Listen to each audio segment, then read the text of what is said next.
sahabat Salam Indonesia, hari ini kita ingin menikmati cita rasa masakan Nusantara di Rumah Makan Indonesia di Toronto. Kebetulan kita sudah berada di salah satu restoran Indonesia di Toronto dan kita juga udah lama ya nggak makan masakan Indonesia ya. Nah, bagaimana ikuti keseruan perjalanan kuliner kita hari ini? Yuk! Yuk!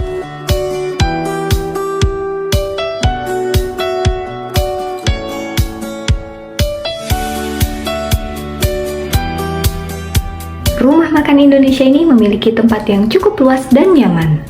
Kami pun langsung memesan beberapa menu andalan di sini seperti nasi bakar, ayam penyet, dan sate ayam.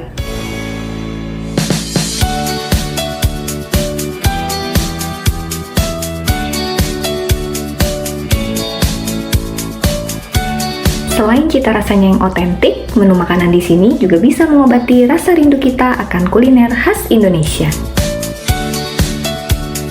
Halo sahabat Salam Indonesia, saat ini kami berdua sudah berada bersama pemilik restoran Indonesia di Toronto. Halo Mbak, boleh perkenalkan diri Mbak? Nama saya Ginny Watulo. Mbak Ginny ya, saya panggil boleh ya. Mbak, saya dan juga rekan saya ini ingin bertanya sesuatu, beberapa hal yang memang menarik untuk bisa diceritakan. Salah satunya adalah sudah berapa lama sih untuk berdiri restoran Indonesia di Toronto ini dan bagaimana latar belakangnya? Kita pertama kali buka restoran sate-sate tahun 2016. Lokasinya ada di Yonge and Sheppard dengan tempatnya jauh lebih kecil dari yang sekarang. Cuman ada kapasitas tempat duduk 16 dan menunya tuh cuma 3 macam aja. Sekarang kita udah mulai banyak, menunya udah mulai bertambah. Kenapa saya ingin buka restoran Indonesia? Karena saya tuh lihat di Toronto ini tidak ada restoran Indonesia sama sekali. Walaupun kalau kita lihat banyak segala beragam makanan dari berbagai negara seperti Filipina ada, Malaysia ada, Middle Eastern banyak shawarma, Indian food, Korea, Thailand. Kenapa Indonesia nggak ada? Jadi itu latar belakangnya saya ingin memperkenalkan makanan Indonesia yang nggak kalah enaknya ke masyarakat di Toronto dan sekitarnya. Nah, di Rumah Makan Indonesia ini Mbak Jen, menu andalannya apa sih? Tentu sate ayam. Nomor 2 itu adalah nasi goreng. Siapa sih yang nggak suka nasi goreng? Tapi belakangan ini yang banyak orang suka juga adalah ayam goreng atau ayam penyet kita. Itu mereka bilang the best. Saya punya satu customer bule datang dari downtown, dia bilang the best chicken ever, kata dia. Oh, wow. So jadi itu 3 menu andalan kita sekarang ini. Kira-kira ada kendala nggak sih Mbak dalam menyediakan makanan Indonesia di Toronto ini, misalnya dalam mencari bahan-bahan untuk masakan Indonesia yang sangat variatif itu di sini? Bahan-bahannya sebagian besar itu ada, tapi ada beberapa bahan yang khusus untuk makanan Indonesia aja, terutama kayak kemiri. Kemiri itu kita pakai kemiri, kita nggak pakai tidak pakai MSG, tapi kita pakainya banyak dengan kemiri untuk penyedap makanan. Nah itu khusus, itu saya rasa cuma makanan Indonesia doang yang pakai kemiri. Makanan lain tuh tidak ada. Kendalanya terus kecap manis. Kecap manisnya saya harus pakai kecap manis Indonesia, tidak mau kecap manis yang lain. Nah, terus barangnya ada, memang harganya lebih mahal tentunya karena dengan transportasi dan sebagainya. Kendala yang pernah kita hadapi ya itulah karena ada waktu saat COVID. Nah itu barangnya suka nggak ada. Nah itu cukup deg-degan juga gitu. Jadi kita sampai stok yang banyak. Mungkin kalau di tempat lain nggak ada, kita tumpukin aja pokoknya daripada kehabisan. Nah itu dia. Tapi sekarang ini setelah COVID berakhir, atau COVID-nya masih ada tapi wabahnya udah nggak separah itu, ya semua balik normal dan syukurnya sekarang gampang supply-nya. Nah, Mbak Jen, ini nih yang paling penting ini. Responnya bagaimana masyarakat Indonesia dan pastinya yang non-Indonesia tuh banyak kan datang ke restoran ini? Kalau masyarakat Indonesia tentunya mereka tuh senang banget karena nggak usah susah-susah masak. Apalagi masakan yang aku bikin tuh bukan masakan yang gampang dibikin kayak rendang, Ya. Ayam goreng kita pun susah kan untuk dibikin karena kan banyak bumbunya, banyak gilingnya, banyak bahannya. Nah, itu masyarakat Indonesia tuh senang banget. Kita pelan-pelan tambahin seperti menu yang terakhir mie ayam. Aduh, mereka happy banget dengan ada mie ayam. Jadi kangennya makanan Indonesia tuh terobati. Ya.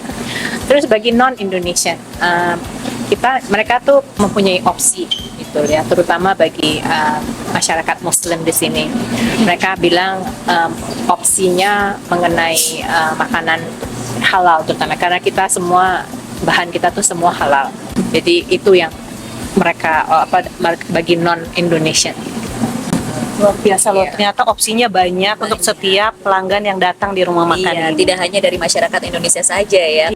Oke, Mbak Jen, selanjutnya adalah bagaimana sih, apakah ada rencana dan juga harapan dari Mbak Jen tersendiri untuk restoran Indonesia ini di Toronto? Misalnya, apakah ada rencana untuk membuka cabang misalnya, atau misalkan ada inovasi di menu-menu baru? Tentunya aku mau berkembang gitu ya, tidak cuma dengan satu lokasi, cuman pada saatnya yang tepat mungkin kita akan buka lokasi baru karena customer kita banyak datang dari berbagai pelosok, jadi bukan cuma sekitar Toronto aja, tapi juga ada yang dari Oakville, kadang-kadang dari Stouffville, sampai kalau ke timur ada dari Ajax gitu. Jadi saya melihat marketnya untuk memperkenalkan makanan Indonesia itu ada. Cita-citanya tuh kenapa kalau restoran masakan Thailand bisa terkenal, kenapa masakan Indonesia tidak. Nah, itulah rencananya. Mengenai menu, saya selalu mencoba untuk memperkenalkan menu-menu baru.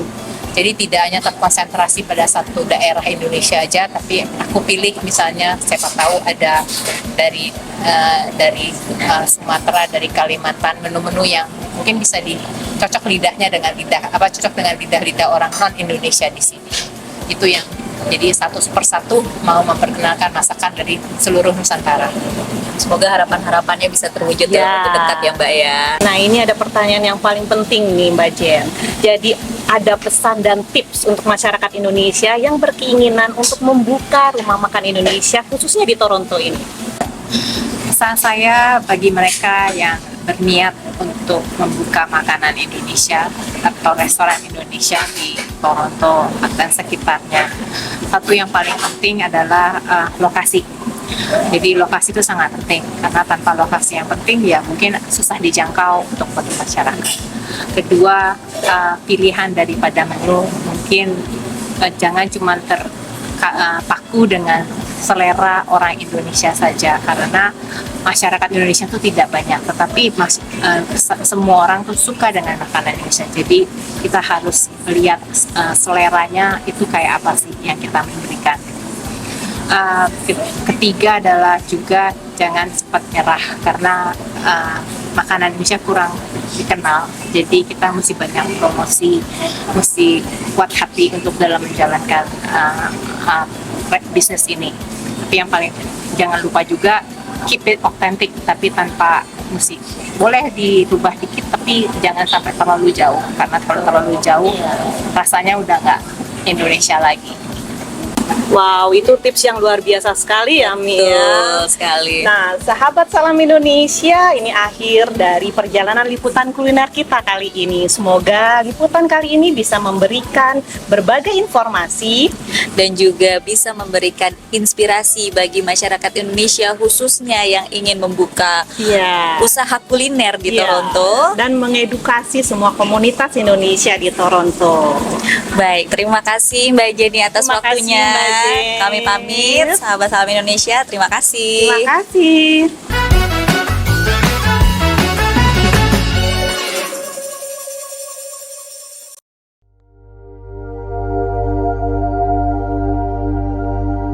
Halo sahabat Salam Indonesia.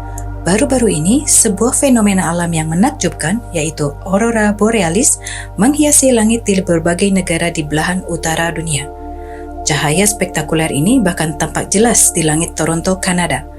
Banyak sahabat Salam Indonesia yang berhasil menangkap momen langka ini. Salah satu di antaranya ada Hiu Riza, yang kali ini akan berbagi pengalaman mengesankannya saat melihat keajaiban cahaya Aurora Borealis. Sebenarnya kemarin itu kita lihat aurora itu benar-benar peristiwa yang tidak diduga. Ya, jadi kita baru pulang dari latihan angklung jam 8-an itu. Rencananya sih pada mau pulang semua karena semuanya punya acara masing-masing. Tapi di tengah jalan kemudian Vivi bilang, "Loh, ini kayaknya orang-orang pada dapat gambar aurora bagus-bagus, dapat picture aurora bagus-bagus. Di mana tempatnya?" Itu ada satu tempat jauh-jauh gitu semuanya. Ya udah kita ke sana aja. Berapa jam ke sana tuh? 2 jam. Wah, jauh banget. Tapi pada mau nggak? Pada mau semua.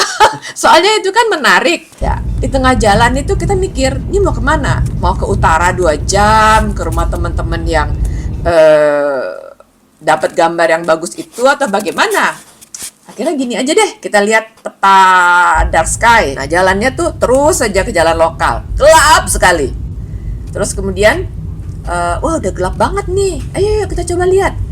Ada sih kelihatannya seperti terang-terang gitu di langit. Akhirnya dapat tempat berhenti, kita keluar. Nah, barulah pertama sekali kita lihat, nih apa ini ya gitu. Kok ada seperti awan. Seperti awan, itu awan bukan ya? Bukan juga, kok awan hilang. Habis itu ada lagi, hilang, ada lagi. Wah, ini aurora nih. Tapi itu belum terlalu jelas. Auroranya masih hijau. Dan kalau kita lihat pakai mata telanjang itu cuma seperti awan gitu di tengah, ya awan putih terus hilang, awan putih hilang lagi seperti itu. Ya udah, coba kita lanjut lihat di tempat yang lebih terbuka karena itu masih banyak pohonnya tempat itu. Tapi waktu kita jalan ke kanan itu, loh, kita lihat kok banyak ada orang banyak parkir di pinggir jalan. Ya udah, kita coba juga deh, kebetulan daerahnya cukup terbuka. Jadi kita pikir, udahlah masuk situ aja. Kita lihat ternyata semuanya adalah orang-orang yang lagi hunting aurora. Ada yang bawa anak-anak, ada yang bawa anjing. Barulah di situ kita coba-coba lihat lagi. Nah, barulah auroranya jelas kelihatan. Udah malam, makin malam gitu kan. Terus muncul yang merah banget langit. Seantero langit itu semuanya itu penuh dengan aurora. Jadi semuanya pada surprise, senang, histeris, pada teriak-teriak. Ya, itu Alfi sama Vivi akhirnya bisa lah mengcapture aurora itu dan kehebohan kita. Kehebohan kita berusaha berfoto-foto dengan aurora latar belakangnya. Ini banyak backsoundnya ya. Sampai ke sana loh, sampai ke sana. Videonya kamu muter ke sana, belakang kamu. Kemana? Ya udah. Belakang kamu. Muter. Belakang Vivi. Bentar. Ke atas. Oh, ya ampun, bagus banget. Belakangku juga itu bagus banget. Saya baru 2 kali melihat aurora, di mana bulan lalu kami kebetulan melihat di Edmonton. Saat itu kira-kira tengah malam, jam 12 malam, dan kira-kira 3 minggu lalu kami juga menyaksikan sendiri di Bradford. Cuacanya juga cukup cerah. Kami tunggu kira-kira sekitar 1 jam untuk menambahkan aurora, dan hasilnya sangat luar biasa. Melihat aurora ada satu pengalaman yang unik. Waktu itu kami datang ke tempat sekitar jam 12 malam. Beberapa orang bilang itu sudah terlambat, tapi kami tetap coba, dan alhamdulillah aurora tetap masih terlihat dan sangat menarik. Kami sekeluarga sudah bertahun-tahun tinggal di Kanada. Kami hanya sekali melihat aurora, yaitu di dekat rumah kami ternyata. Sebelumnya kami sudah berusaha mengejarnya, melihat untuk datang sampai jauh-jauh ke provinsi lain di Kanada. Lalu kami kejar di highway Alaska. Kita kejar lagi sampai ke Iceland, ke Reykjavik, sampai kita kejar lagi ke Norwegia. Ternyata rezeki memang ada di dekat Toronto, kami mendapatkannya. Kita tidak perlu terbang ke Yellowknife, tidak perlu pergi ke Alaska. Itu kan luar biasa sekali, makanya semuanya pada panik dan senang sekali.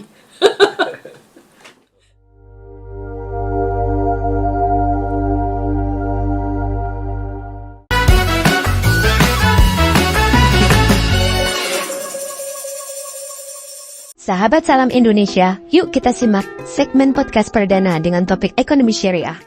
Sahabat Salam Indonesia, kali ini saya sudah bersama dengan Profesor Murniati Mukhlisin, Profesor in Islamic Accounting, Tazkiyah University Bogor, Indonesia, dan juga merangkap sebagai founder dan motivator Sakinah Finance.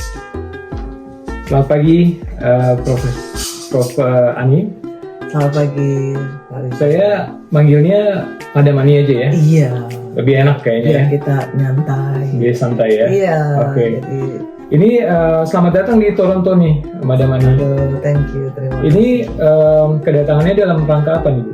Iya, ini kedatangannya dalam rangka memberikan pencerahan dan semangat untuk komunitas Indonesia yang ada di Toronto dan sekitarnya, dan harapannya bisa menyampaikan pesan-pesan juga dari Indonesia dengan segala perkembangannya, terutama dalam bidang ekonomi dan keuangan syariah.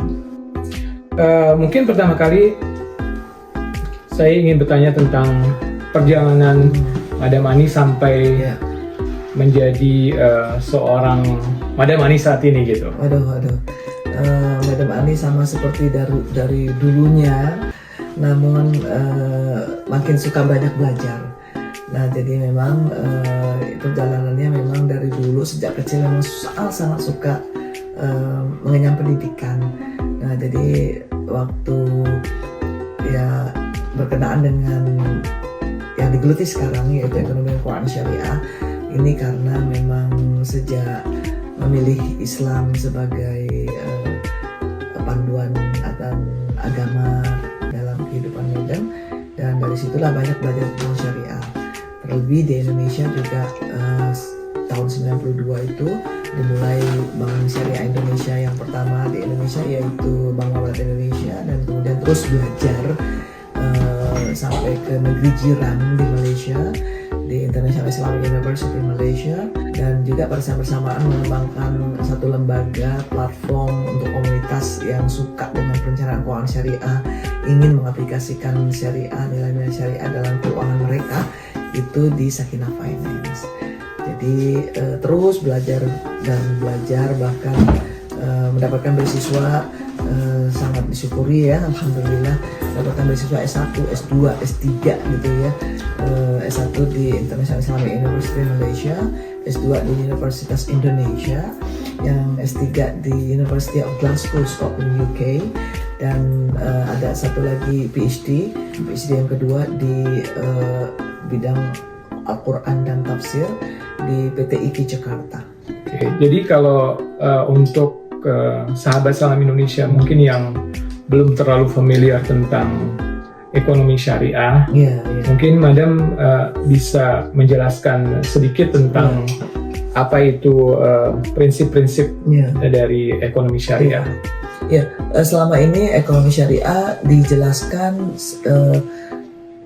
sangat formal ya, artinya di forum-forum seminar, conference. Jadi Madam sudah ada juga tetap berkecimpung di situ, bicara formalitas, dan insya Allah nanti di Harvard University Madam akan bicara juga minggu depan berkenaan topik yang cukup formal. Namun Madam lebih menyukai untuk memberikan literasi kepada masyarakat Indonesia, ternyata lebih mempan ya kalau dibawa informal. Makanya untuk menjelaskan ekonomi syariah dari bagaimana larangannya, bagaimana aktivitasnya, akad-akadnya, kemudian bagaimana produk dan jasanya, itu Madam bawa ranah ke keluarga, personal dan keluarga. Nah di situ masyarakat Indonesia ketika bersama-sama dengan komunitasnya itu merasa, oh iya saya ingin melakukannya gitu, karena prinsipnya itu sangat simpel. Prinsipnya cuma 6 ya, kita tidak boleh melakukan yang berkandung riba.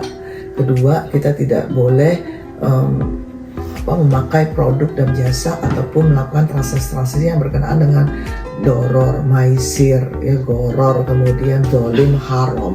6 ini sebenarnya sangat mudah kita deteksi, tapi ya perlu ilmunya, ya. Nah, sekarang kan kita tinggal di Kanada nih.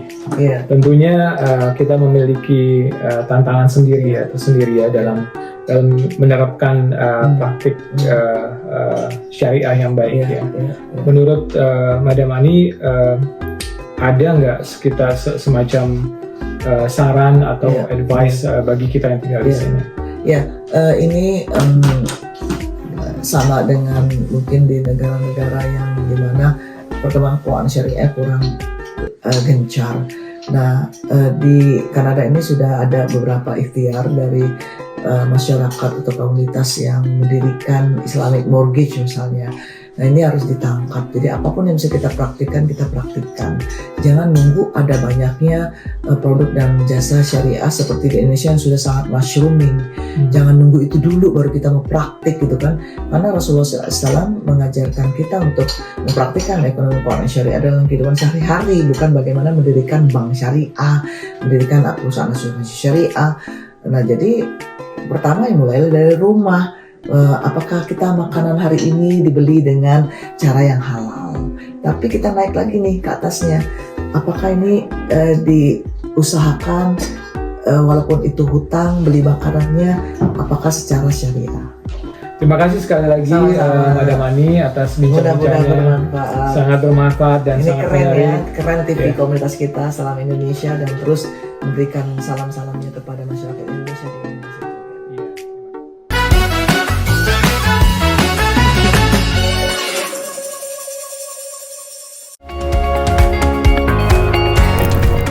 Tari tortor merupakan tarian yang memiliki gerakan seirama dengan iringan musik tradisional seperti gondang, suling, dan trompet Batak. Saat tengah menari pun, para penari tortor memiliki aturan mutlak bahwa tangan penari tersebut tidak boleh melewati batas kira-kira setinggi bahu.